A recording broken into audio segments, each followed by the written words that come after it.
Assalamualaikum warahmatullahi wabarakatuh. Alhamdulillahi rabbil alamin, wassalatu wassalamu ala ashrafil anbiya'i wal mursalin, sayyidina wa maulana Muhammadin wa ala alihi wa ashabihi wa man da'a bida'watihi wastanna bisunnatihi ila yaumi liqa'i rabbih wa ba'du. Subhanaka la ilma lana illa ma 'allamtana innaka antal alimul hakim. Rabbi shrah li sadri wa yassir li amri wahlul 'uqdatam min lisani yafqahu qawli. Yang sama-sama kita hormati pengerusi masjid, hadirin hadirat, muslimin muslimat, insyaallah kita semua dimuliakan Allah Subhanahu wa taala. Amin ya rabbal alamin. Ada setengah golongan bahkan agama yang mengatakan bahwa hari kiamat itu tidak ada. Kerana alam semesta ini qadim, kekal abadi, maka dibantah dalam sifat 20. Wujud, qidam, baqa, mukhalafatuhu lil hawadis, yamuhu binafsihi wahdaniyah, qudrat, iradat, ilmun, hayat, sama', basar, kalam. Ini disusun oleh akidah Asy'ariyah untuk membantah orang yang mengatakan ada dua yang qadim selain daripada Allah Subhanahu wa taala. Yang wujud sebenar wujud Allah, sedangkan kita wujud kerana kita diwujudkan. Ada yang maha mewujudkan, yaitu wajibul wujud Allah. Wujud qidam, kekal. Yang qidam itu qadim Allah Subhanahu wa taala.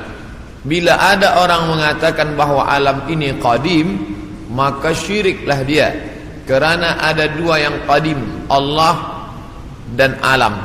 Maka dalam Islam kita diajarkan an tu'mina billah wa malaikatihi wa kutubihi wa rusulihi wal yaumil akhir, bahwa dunia akan berakhir dan kita semua akan mati dan alam semesta ini akan hancur.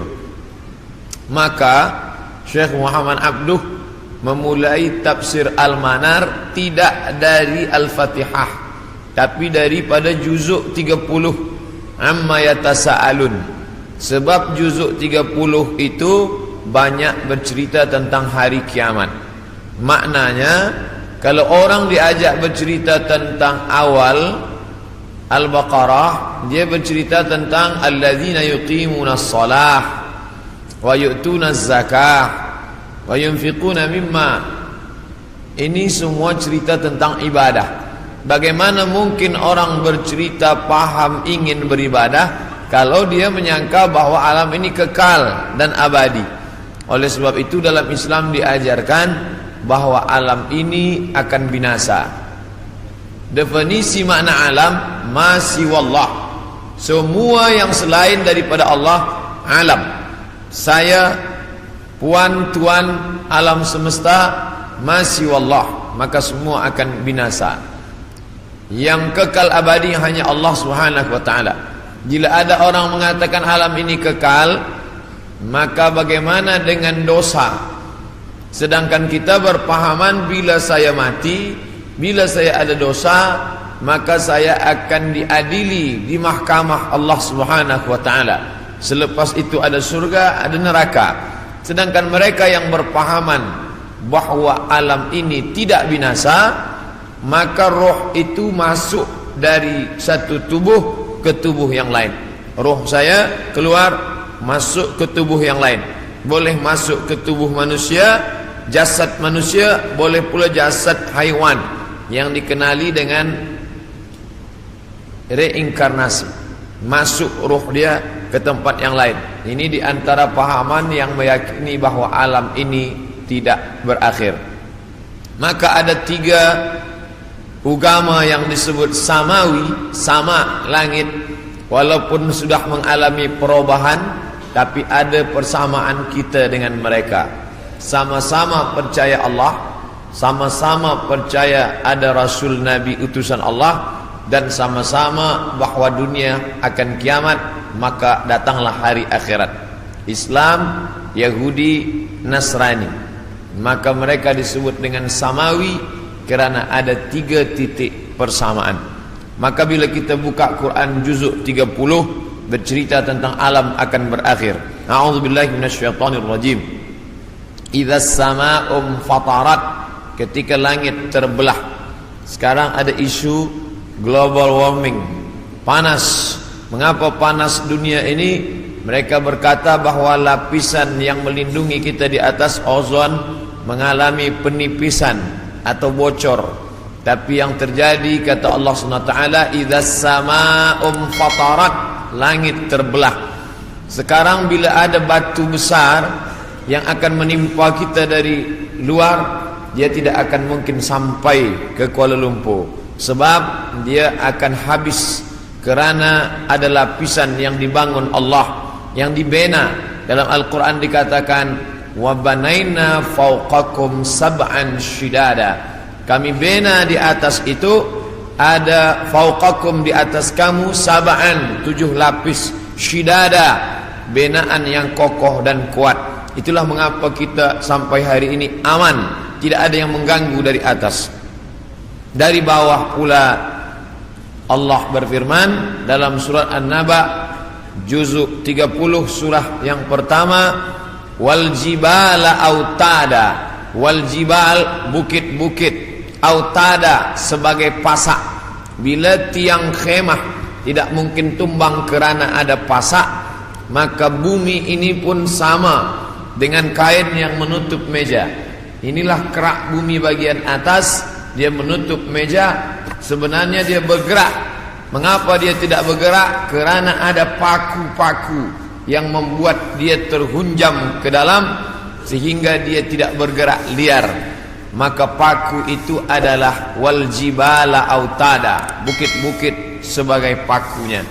Nanti sampai masanya paku itu akan tercabut. Itulah yang disebut Allah wa takunul jibal kal ihnil manfush, bukit-bukit tercabut seperti bulu kambing dihembus angin. Bulu kambing dihembus angin, manakala bulu kambing dicukur ingin dibuat menjadi baju kain musim sejuk. Kerana orang Arab mengalami rihlatas syita, musim sejuk, wasaif, musim panas. Sejuk bersangatan, hanya bulu kambing yang boleh membuat tubuh menjadi tahan. Mereka cukur bulu kambing, diletakkan di atas tikar, datang angin kencang berhembus. Watakunul jibalu kal ihnil manfush. Bila bulu kambing, bila bukit-bukit yang besar itu tercabut seperti bulu kambing, maka bumi pun bergerak dan kita di atasnya pun bergoncang. Itulah yang dikatakan dalam Al-Quran, wa taran nasa sukara, engkau pandang manusia itu sukara, mabuk. Wa ma hum bisukara, sebenarnya mereka tidak mabuk. Bila kita tengok ada orang mabuk, dia berjalan bergoncang, begitulah bayangan nanti hari kiamat terjadi.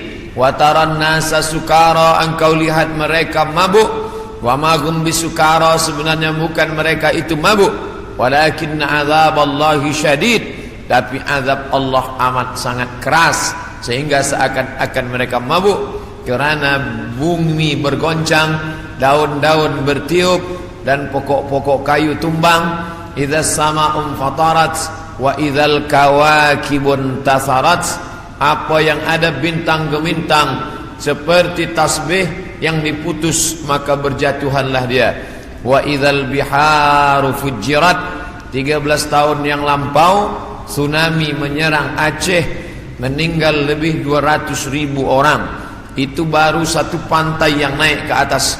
Bagaimana bila idzal biharu fujirat, semua lautan ini naik ke darat? Kita tahu bahawa alam ini lebih banyak laut daripada darat. Nah, laut ini naik ke atas darat. Wa idzal biharu fujirat wa idzal quburu bu'sirat, ketika yang dikubur dibangkitkan, alimat nafsun, maka saat itu sadarlah diri, ma qaddamat wa akharat, apa yang sudah dia lakukan. Itulah gambaran dalam Al-Quran dalam banyak surah. Idza syamsu kuwirat, ketika matahari digulung. Idza sama'u fatarat, kita langit terbelah. dari mulai surat An-Naba sampai An-Nas itu kebanyakan bercerita tentang hari kiamat. Maka saya sendiri pernah mengajarkan tafsir surah-surah pendek, karena dengan mengkaji tafsir surah pendek ini juzuk 30 membangkitkan rasa takut kepada Allah, memahami bahwa alam ini akan berakhir dan dunia akan kiamat. Nah, yang jadi masalah bila dia terjadi. Maka datanglah seorang sahabat bertanya kepada Nabi Muhammad sallallahu alaihi wasallam, "Ya Rasulullah, mata sa'ah, bila kiamat itu terjadi?" Nabi tak jawab. Itu menunjukkan bahawa Allah tidak berikan wahyu kepada Nabi untuk menetapkan hari bulan, tahun. Nabi tidak menjawab, tapi Nabi balik bertanya, "Ma'adat talaha?" Siapa tadi yang bertanya? Manakala Nabi menyampaikan tazkirah, orang ini bertanya, "Mata sa'ah?" Nabi diam saja. Nabi terus berikan tazkirah. Selepas itu baru Nabi tanya, "Aina sa'il?" Siapa yang bertanya tadi? "Saya ya Rasulullah." Lalu kata Rasulullah, "Ma'adat talaha?" Apa yang sudah kau siapkan untuk hari kiamat itu? Menunjukkan bahawa hari bulan dan tahunnya tidak diketahui siapapun. Bila hari ini beredar berita bahawa ada tulisan, ada orang yang mengetahui hari kiamat, maka bercanggah dengan Quran dan sunnah Rasulullah sallallahu alaihi wasallam. Kerana Nabi tidak pernah membicarakan itu kepada Sayyidina Abu Bakar, Umar, Uthman wa Ali wa an kulli sahabati Rasulillah ajma'in. Sedangkan Al-Quran jelas-jelas, a'udzubillahi minasyaitonir rajim, yas'alunaka 'anis sa'ati ayyana mursaha. Mereka bertanya kepada engkau tentang hari kiamat, bila terjadinya. La ya'lamuha illahu, tidak ada yang tahu kecuali hanya Allah Subhanahu wa ta'ala. Tapi masalah tanda-tandanya, maka Nabi banyak bercerita. Tanda-tanda ini dibagi dua. Ada tanda yang bersifat fisik, nampak. Di antaranya ucapan Nabi, tatawul al-bunyan, berlomba-lomba membuat bangunan tower yang tinggi. Itu sudah tampak hari ini. Bahkan Imam Sun'ani menyebutkan, bila ada binaan, bangunan yang lebih tinggi daripada Jabal Abi Qubais, salah satu tanda hari kiamat. Hari ini kita melihat Jabal Abi Qubais dulu bukit yang paling tinggi di samping Ka'bah. Hari ini Jabal Abi Qubais lah yang paling rendah. Jabal Abi Qubais di belakang bukit Safa. Bila kita naik ke atas bukit Safa, ingin memulai sa'i menghadap ke arah kiblat, tepat di belakang kita Jabal Abi Qubais yang dipotong, dikerat, kemudian di atasnya dibina istana Raja Fahad. Dulu kerana Makkah itu seperti kuali, lalu kemudian di tengah itu Ka'bah, maka bukit-bukit di sekeliling yang paling tinggi adalah Jabal Abi Qubais. Hari ini Jabal Abi Qubais paling rendah, ditambah gedung-gedung tinggi dan Zamzam Tower paling tinggi. Maka ini salah satu tanda fisik yang nampak oleh mata. Lalu kemudian tentang bagaimana seorang ibu antalidal amatu rabbataha, seorang budak hamba sahaya melahirkan tuannya. Ini pun juga fisik, nampak dia oleh mata. Ada dua makna bahawa seorang hamba sahaya melahirkan tuannya. Yang pertama maknanya ketika umat Islam berkuasa, lalu kemudian dia menguasai suatu kawasan, maka perempuan-perempuan itu menjadi budak, dan budak-budak ini melahirkan anak-anak yang merdeka. Maka maknanya Islam punya kekuasaan yang luas. Akhirnya ibunya budak hamba sahaya, anaknya orang merdeka. Makna pertama. Sedangkan makna yang kedua adalah antalidal amatu rabbataha, maknanya seorang ibu melahirkan anak dan anaknya menderhaka, sehingga seolah-olah ibu menjadi budak dan anak menjadi tuan. Ini pun fisik, nampak dengan nyata. Saya termasuk suka mengkaji tanda-tanda yang tampak, tapi sebenarnya yang lebih condong daripada hadis-hadis itu adalah bukan benda, tapi condong kepada maknawi, makna yang terkandung di balik suatu ucapan Nabi sallallahu alaihi wasallam. Maka pada kesempatan ini kita akan bahaskan satu daripada banyak hadis diriwayatkan oleh Abdurrahman ibnu Sakhar ad-Dausi, atau biasa dikenali dengan nama Abu Hurairah radhiyallahu an. Hadis ini ada dalam kitab Sahih Al-Bukhari. Apa kata Nabi? La taqumus sa'ah, hari kiamat tidak akan terjadi hatta hingga yuqbadal ilmu. Yang pertama, dalam hadis ini ada 6 tanda. Ini yang akan kita bahaskan. Yang pertama, yuqbadal ilmu, ilmu dicabut. Innallaha la yaqbidul ilma intiza'an. Allah tidak mencabut ilmu seperti mencabut pokok kayu dengan akarnya sekali. Lalu bagaimana ilmu itu tercabut? Bi mautil ulama, dengan meninggalnya ulama. Ketika Imam Syafi'i meninggal, maka berapa cabang ilmu hilang. Imam Syafi'i alim dalam bahasa Arab, Imam Syafi'i alim dalam tafsir, Imam Syafi'i alim dalam fiqh, Imam Syafi'i alim dalam hadis, bahkan bergelar Nasirus Sunnah. Imam Syafi'i yang pertama kali menyusun usul fiqh, lalu kemudian ketika meninggal masih ada digantikan oleh murid-muridnya, Al-Muzani, Al-Buwaiti, Rabi' Al-Muradi. Tapi kemudian makin ke bawah, maka hilanglah ilmu. Maka yang muncul orang jahil yang kemudian dianggap sebagai orang berilmu. Wal'iyazubillah, na'udzubillah. Maka saya pribadi tak pernah berkata menurut paham saya, menurut pendapat saya, karena saya takut tergolong dalam orang yang disebut Nabi al-juhala, orang jahil tapi seperti berilmu. Zahirnya orang menyangka berilmu padahal tidak. Maka selalu saya mengambil pendapat ulama.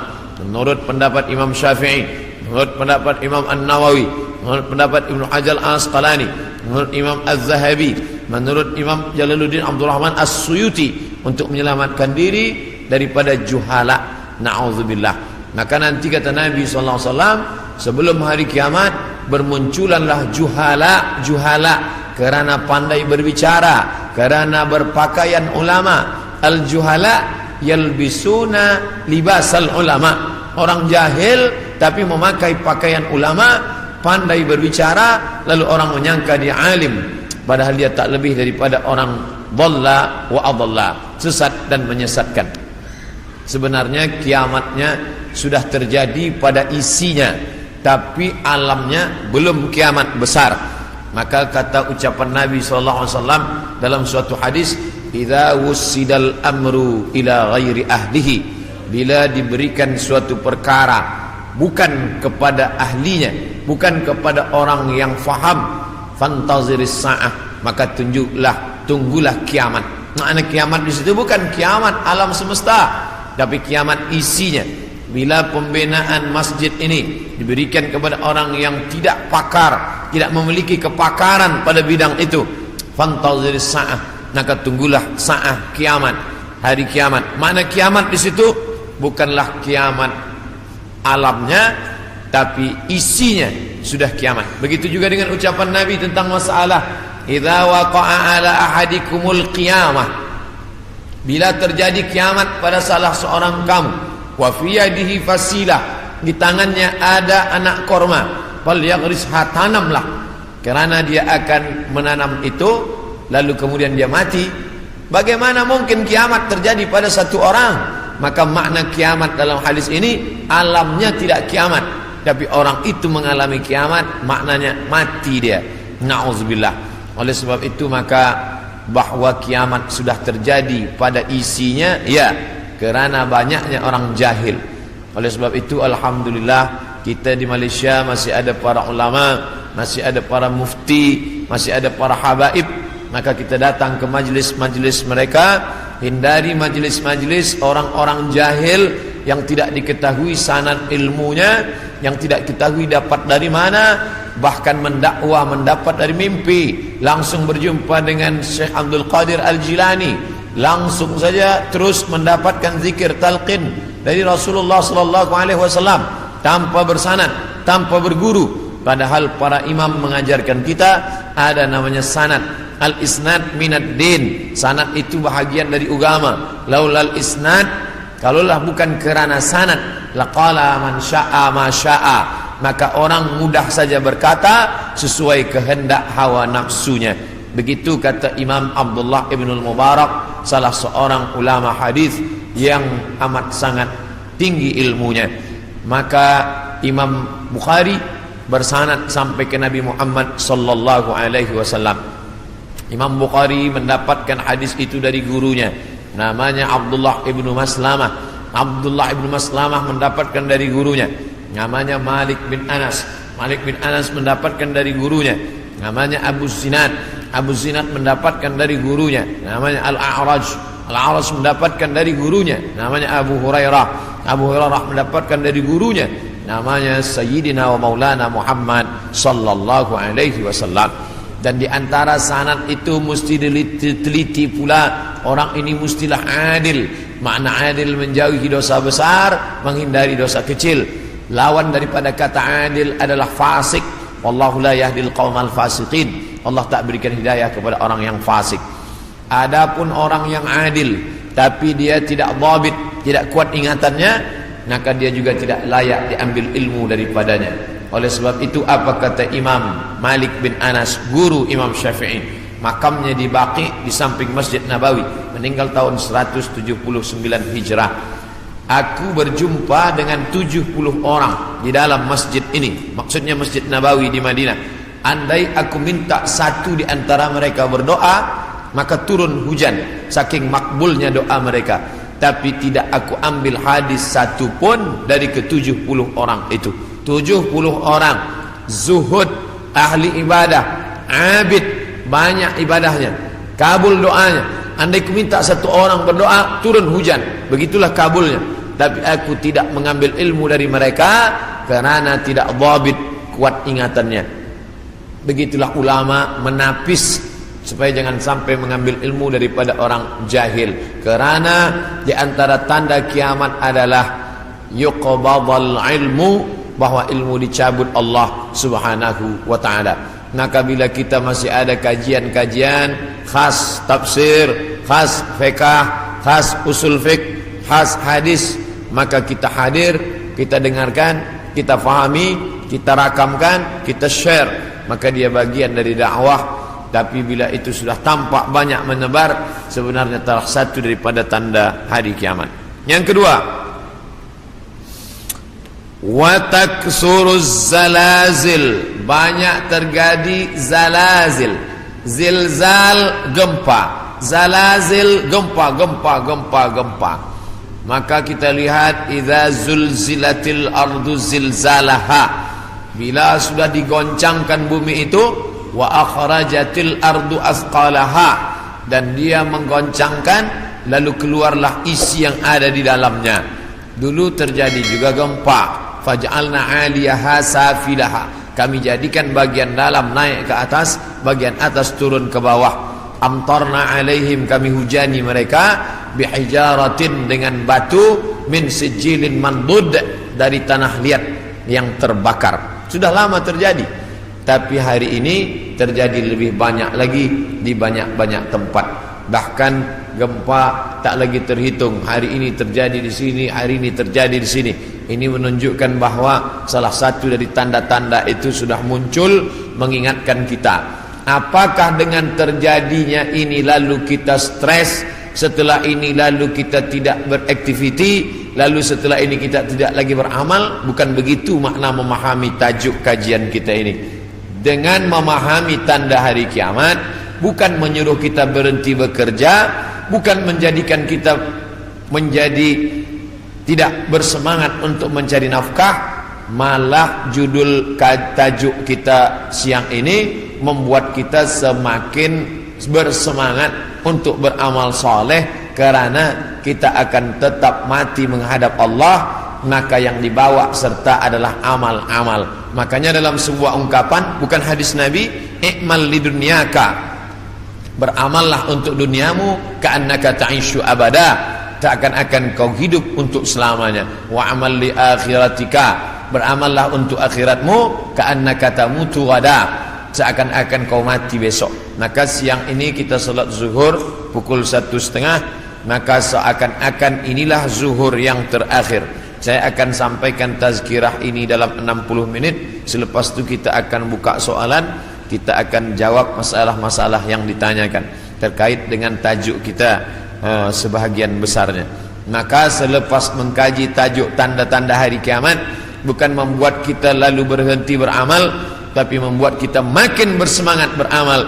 Kerana ternyata alam akan berakhir, rumah yang besar akan hancur, kereta tak dibawa serta, yang dibawa hanyalah illal ladzina amanu, iman, wa amilus salihat, dan amal-amal saleh. Lain daripada itu tinggal.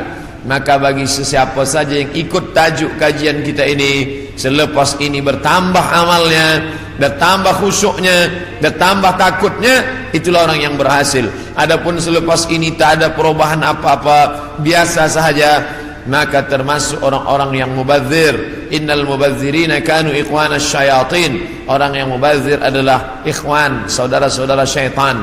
Mengapa begitu? Dia sudah mubadzir waktu, dia sudah mubadzir energi, dia tidak mendapatkan manfaat apa-apa. Padahal ayat-ayat yang kita baca, idza tuliyat alaihim ayatuhu, kalau dibacakan ayat-ayat Allah, zadathum imana, bertambahlah imannya. Dari dua tanda ini ada perbezaan. Tanda yang pertama, tidak tampak, ilmu dicabut. Tidak nampak mana ilmu yang dicabut, mana ilmu yang kekal. Yang kedua, zalazil, gempa. Ini nampak, bisa dirasakan. Berapa skala Richter? Ini semua orang tahu. Bahkan bergoncang, ada kaca yang pecah, ada dinding rumah yang retak. Itu terjadi belakangan ini, lebih banyak lagi signal pertanda bahwa Allah Subhanahu wa taala akan mengakhiri dunia ini. Lalu kemudian berikutnya adalah wa yataqarabuz zaman. Zaman, masa, waktu, yataqarab, saling mendekati. Apa makna saling mendekati? Tidak lagi terasa. Baru saja hari Jumat, esok hari kita sudah solat Jumat. Baru saja Idul Adha, kita sudah membeli kambing dan sapi untuk Idul Adha berikutnya. Baru saja lepas Idul Fitri, sudah bersiap-siap lagi hendak memasuki bulan Ramadan. Itu kita rasakan sekarang. Apakah sebenarnya waktu itu berkurang? Waktu tidak berkurang. 24 jam, 12 jam siang, 12 jam malam. Dari dulu sampai begitu. Lalu mengapa terasa yataqarabuz zaman? Kerana ada alat-alat yang membuat kita merasa cepat. Dengan tumbuhnya alat-alat elektronik, datangnya internet, sehingga zaman begitu cepat tak terasa. Dulu orang duduk lama terasa, baru berakhir petang hari. Tapi hari ini tak terasa. Petang siang malam berputar begitu cepat. Wa yataqarabuz zaman. Maka ini kita rasakan, makin hari makin kuat. Apa yang ada pada kita masa kecil dulu, sekarang sudah tidak ada lagi. Permainan-permainan anak kecil seperti layang-layang, seperti gasing dan lain sebagainya. Orang sudah bermain digital semua, dan hilanglah permainan yang mengambil masa waktu ini. Lalu kemudian waktu semakin pendek, dan puncanya adalah orang sudah tidak lagi peduli kepada jiran tetangga, tak lagi memperdulikan masa, sehingga hilanglah apa yang diberikan Allah. Padahal Allah SWT berikan masa ini, dan kita semua akan ditanya tentang masa yang sudah kita pakai. La tazulu qadama abdin, kaki anak Adam tidak akan bergeser, pindah di satu tempat lain, hatta yus'al, sampai hingga ia ditanya. Pertanyaan banyak. La tus'alunna yawma idzin 'anil na'im, kamu akan ditanya tentang banyak pertanyaan. Tapi satu di antara pertanyaan itu adalah an umrihi fima afnah, umur kemana saja kamu pakai. Maka pertanyaan yang paling banyak tak dapat dijawab oleh manusia adalah umur, usia, kemana saja kau pakai yang dititipkan Allah Subhanahu wa ta'ala. Wa yataqarabuz zaman, waktu semakin dekat. Yang keempat, wa tazharul fitan, banyak terjadi fitan. Fitan jamak daripada fitnah. Fitnah terjadi. Berbagai macam fitnah terjadi. Kita lihat ada fitnah Sunni Syiah, ada fitnah Khalqil Quran, ada fitnah Ahmadiyah, ada fitnah Khawarij, ada fitnah Rafidah. Berbagai macam fitnah di grup WhatsApp, fitnah di Facebook, fitnah di Twitter, fitnah makin banyak. Dulu orang datang menceritakan aib orang lain, hanya berdua saja dia dengan jirannya. Hari ini orang berkelompok-kelompok membuat grup-grup fitnah, hingga semakin besar, semakin habis waktu disebabkan itu semua. Dulu orang bila ingin memfitnah, maka dia datang ke suatu tempat, tapi hari ini dia tidak keluar dari rumahnya, tapi dia sudah mampu menyebarkan fitnah. Makna fitnah ada dua. Yang pertama tohmah, tuduhan tanpa bukti. Yang kedua, makna fitnah adalah membunuh. Makna fitnah adalah menyiksa. Banyak penyiksaan. Berapa kali kita tidak sanggup menyaksikan video bagaimana penyiksaan muslimin di Rohingya, bagaimana anak-anak gadis Rohingya dijual, lalu kemudian di India dijadikan sebagai orang-orang tidak baik. Bagaimana penyiksaan yang dilakukan oleh Burma kepada muslimin Arakan Rohingya. Bagaimana kemudian yang terjadi di Palestina hari ini, sampai hari ini tetap berlanjutan terus. Na'udzubillah. Maka betul kata Nabi SAW, kalau sudah dekat masa hari kiamat, maka yang terjadi adalah yaksurul fitan, maka banyaklah fitnah terjadi. Makanya selalu sebelum salam kita katakan, Allahumma inni a'udzubika min azabi jahannam, jauhkan kami daripada azab jahannam, wa min azabil qabri, daripada azab kubur, wa min fitnatil mahya wal mamat, jauhkan kami dari fitnah hidup dan mati. Fitnah mati, azab. Dua fitnah mati, azab kubur dan kemudian azab di akhirat. Tapi ada fitnah yang luar biasa, fitnatul mahya, fitnah ketika dalam hidup pun dia sudah merasakan fitnah yang luar biasa. A'udzubillah. Yang selanjutnya, yang kelima, yaitu yaksurul haraj. Haraj kata Nabi, wa huwal qatslu, pembunuhan yang banyak. Bagaimana mereka boleh menghabisi kaum muslimin bertetangga dekat. Slobodan Milosevic ingin menghabisi semua etnis Bosnia Hersek, habis semuanya. Itu terjadi tahun 90-an. Lalu kemudian sekarang berdamai. Lalu kemudian bagaimana pembantaian di Irak, dari sejak mulai Presiden Amerika sampailah yang terakhir, terus mereka membantai umat Islam. Lalu kemudian terjadi pula yang terakhir, tidak berakhir sampai hari ini, sampai Presiden Amerika mengatakan ini adalah ibu kota Israel. Dengan mengakui itu sebagai ibu kota Israel, maka semua orang yang berada di dalam itu tidak lagi diakui sebagai orang Palestina. Efek daripada itu adalah bahwa ini tidak lagi dianggap sebagai milik umat Islam, tapi justru sebagai orang Islam yang memiliki tempat ibadah di tanah orang kafir. Na'udzubillah. Oleh sebab itu, maka banyaklah al-haraj, pembunuhan. Dulu pun ada juga pembunuhan, betul, tak salah. Ada Romawi membunuh Persia membunuh Rom, itu biasa, itu terjadi. Tapi zaman sekarang pembunuhan merajalela karena alat untuk membunuh itu diciptakan lebih banyak. Senjata-senjata dari besi diciptakan lebih banyak lagi untuk menghabisi umat manusia. Maka itulah yang dikatakan Nabi, yaksurul haraj. Apa salah kita? Mengapa kita dihidupkan Allah di zaman ini? Mengapa kita tak hidup di zaman Abu Bakar, Umar, Uthman wa Ali? Maka ada kabar gembira dari Nabi SAW. Al-ibadatu fil haraj. Orang yang tetap istiqamah beribadah fil haraj, ketika banyak pembunuhan ini, tetap imannya kuat, tetap dia istiqamah. Kahijratin ilayya, seperti orang yang berhijrah kepada Nabi Muhammad sallallahu alaihi wasallam. Mudah-mudahan kita termasuk orang yang tetap istiqamah dalam keadaan banyak pembunuhan, dan kita seperti orang yang berhijrah. Walaupun sudah 1439 tahun lampau, tapi kita tetap diakui sebagai umat Muhammad sallallahu alaihi wasallam dan seperti orang yang berhijrah. Makanya sekarang ada orang istilah ini adalah hijrah saya, ini adalah momen hijrah saya. Sebenarnya tidak lagi ada hijrah, la hijrata ba'dal fath. Setelah pembebasan kota Makkah tidak lagi ada hijrah.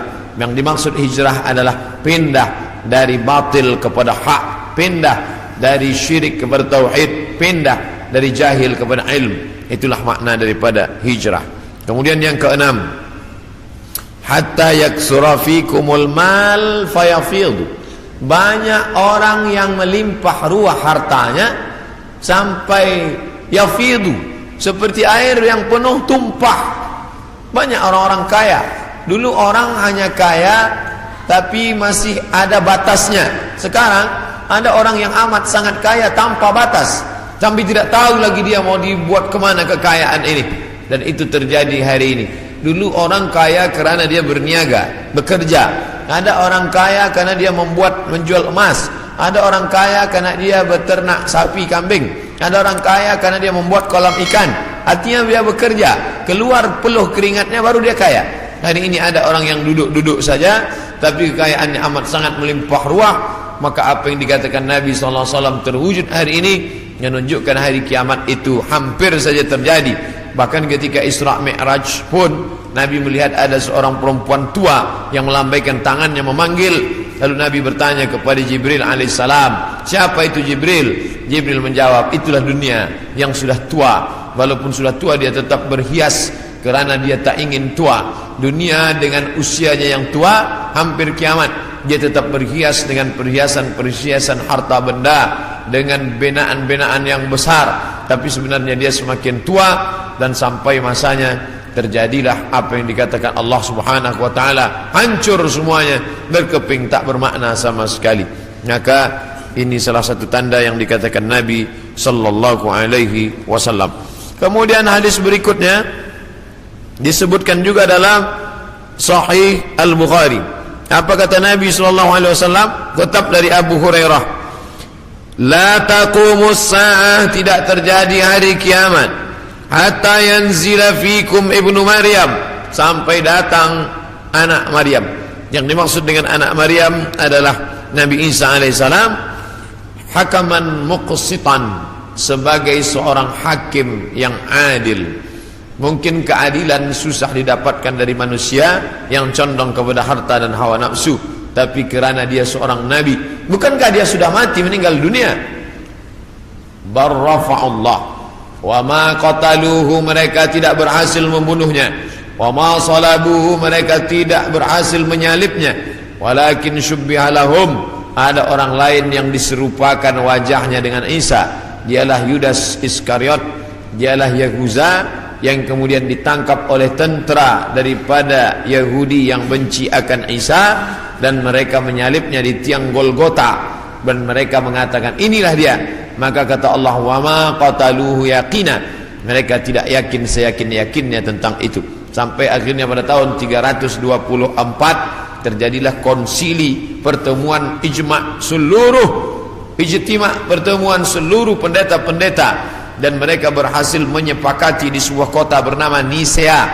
Sekarang letaknya di Turki. Yang dulu kota itu besar, dibina oleh seorang raja bernama Konstantinopel, yang kemudian kota itu dirubah oleh Muhammad Al-Fatih menjadi kota Islambul, kota Islam, negeri Islam, yang berubah menjadi Istanbul. Maka di sana ada satu tempat bernama Nisea.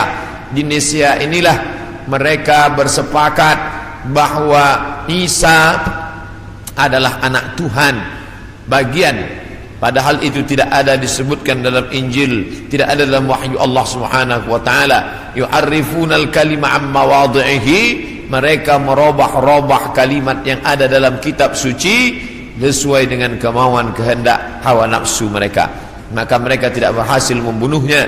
Barrafa'ullah, Allah mengangkatnya, dan dia belum meninggal dunia sampai masanya menjelang hari kiamat.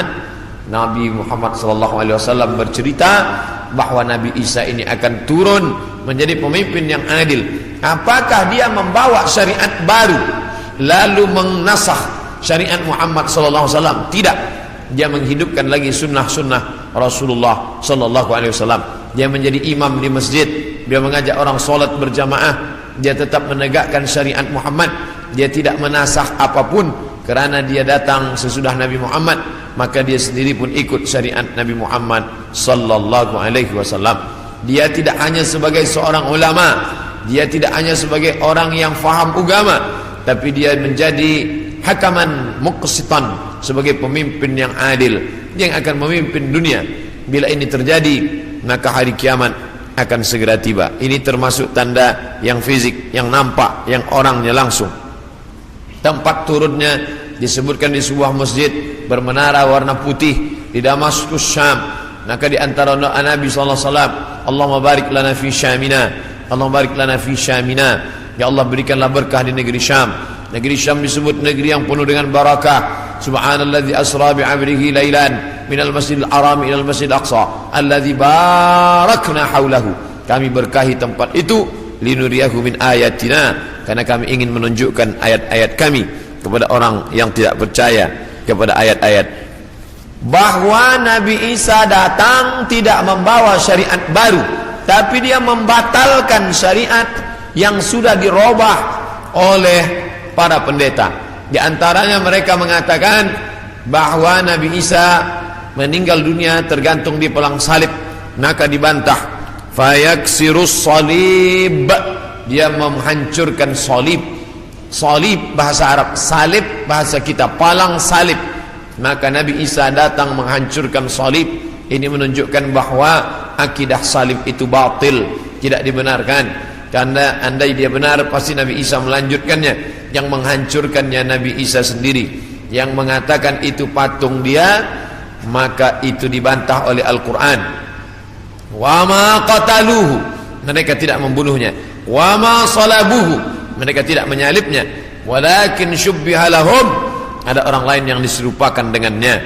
Bila ada orang berkata, kamu jangan kaji-kaji agama kami, jangan bahas-bahas agama kami, urus sajalah agama kamu, lakum dinukum waliyadin. Kami tidak mungkin membahas agama kamu kalau Allah tidak menyebutkannya dalam Al-Quran. Allah menyebutkan tentang yang kamu katakan sebagai Tuhan itu dalam beberapa surah. Al-Fatihah, Al-Baqarah, Ali Imran. Ali keluarga, Imran punya anak bernama Maryam. Maryam punya anak laki-laki bernama Isa.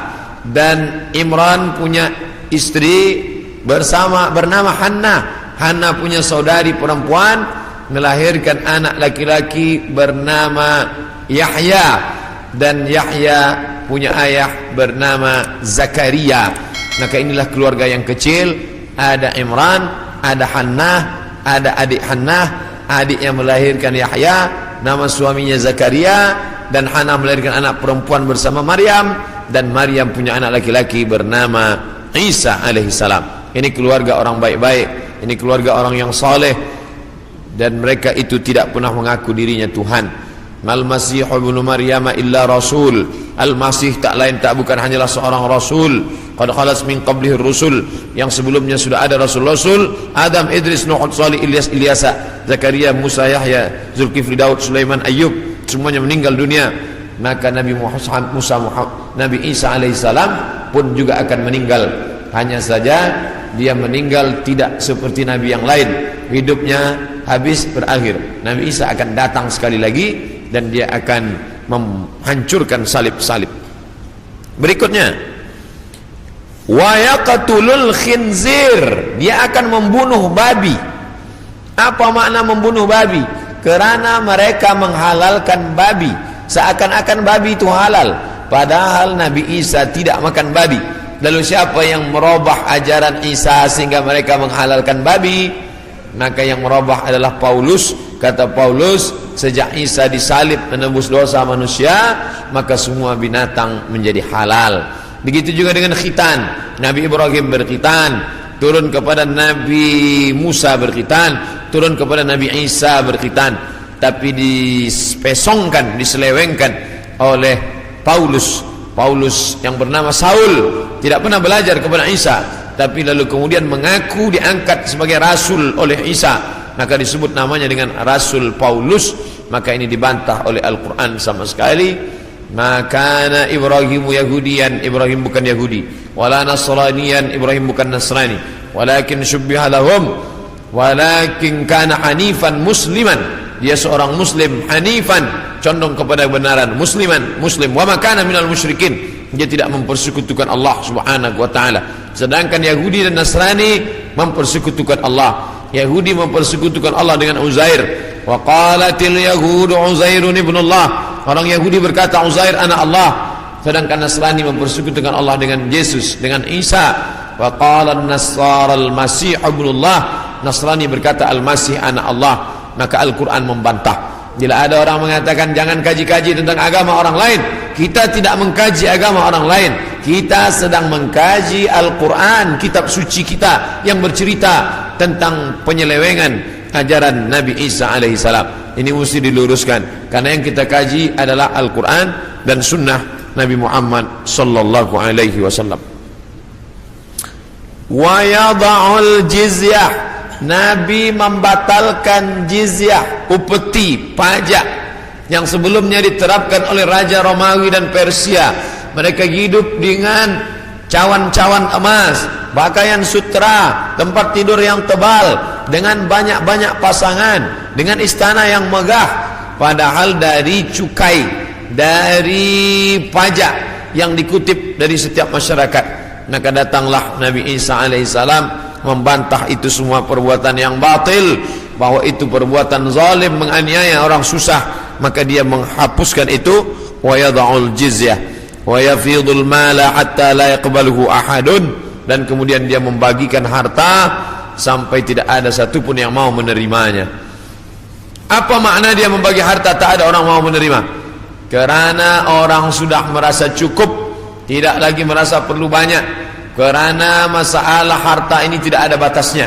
Lau kana li bani Adam wadiyan min dhahab, seandainya manusia itu memiliki satu lembah daripada emas, ini ada bukit, di sini ada bukit, ada tanah yang turun ke bawah, tempat bercocok tanam, lalu kemudian berubah dia menjadi emas, maka manusia tidak pernah berkata cukuplah emas yang banyak ini, tidak, tapi dia akan berkata mana lagi, mana lagi. Dia terus meminta, walan tamla fahu illa turab, sampai mulutnya diisi tanah, masuk ke liang lahat, barulah dia merasa cukup, barulah dia katakan enough, barulah dia katakan cukup, tidak lagi lebih daripada ini.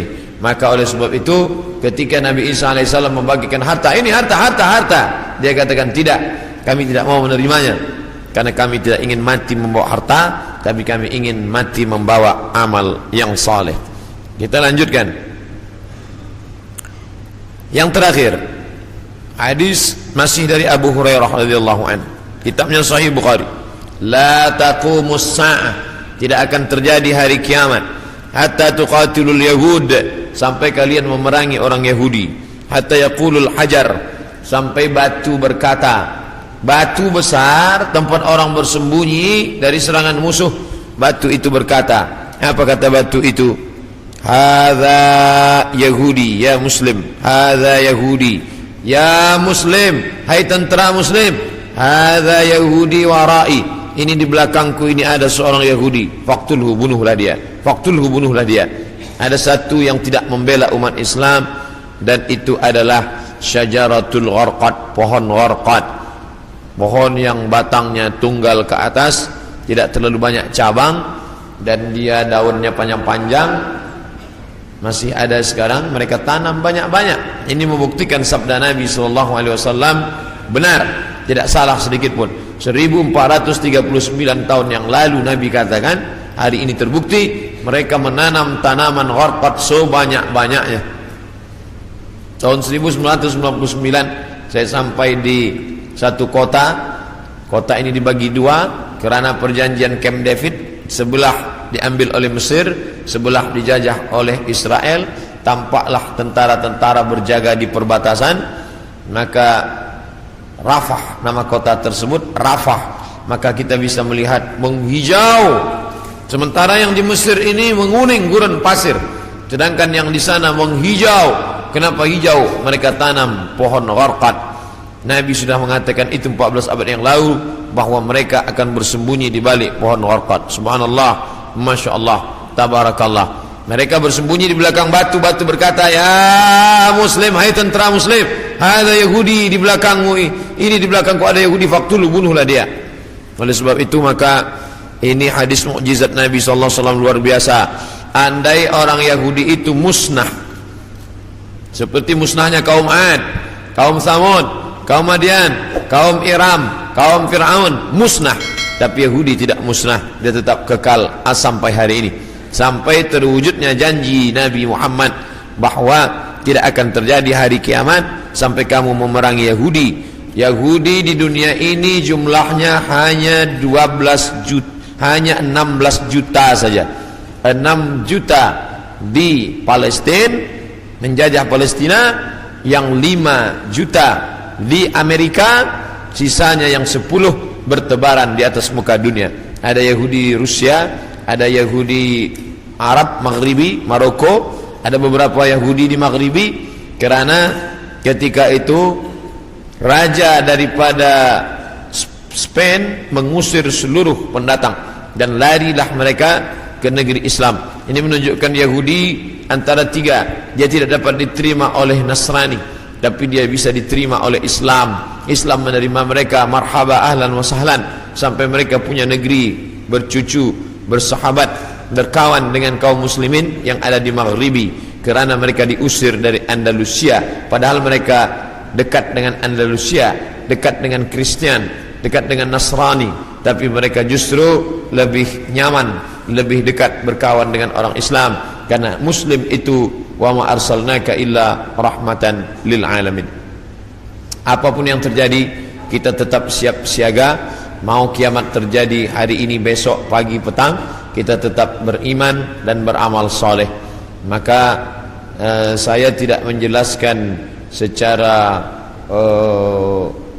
panjang lebar tentang masalah satu persatu, tapi kita kaji berdasarkan beberapa hadis-hadis Nabi Muhammad sallallahu alaihi wasallam. Yas'alunaka 'anis sa'ah, mereka bertanya kepadamu tentang hari kiamat. Qul la yujalliha illa liwaqtiha, la yujalliha liwaqtiha illa hu, tidak ada yang dapat mengetahui waktunya kecuali Allah Subhanahu wa taala. Adapun ada orang mengatakan tak sampai 1500, hanya sekitar beberapa tahun lagi, itu ijtihad dia. Tolong kita bedakan antara hadis dengan ijtihad orang terhadap hadis. Ini hadis, ini ijtihad hadis. Jangan katakan ijtihad ini adalah hadis, karena hadis ini dari Nabi, sedangkan ijtihad adalah dari ulama yang membaca hadis-hadis Nabi Muhammad sallallahu alaihi wasallam. Itulah tajuk kita pada siang ini.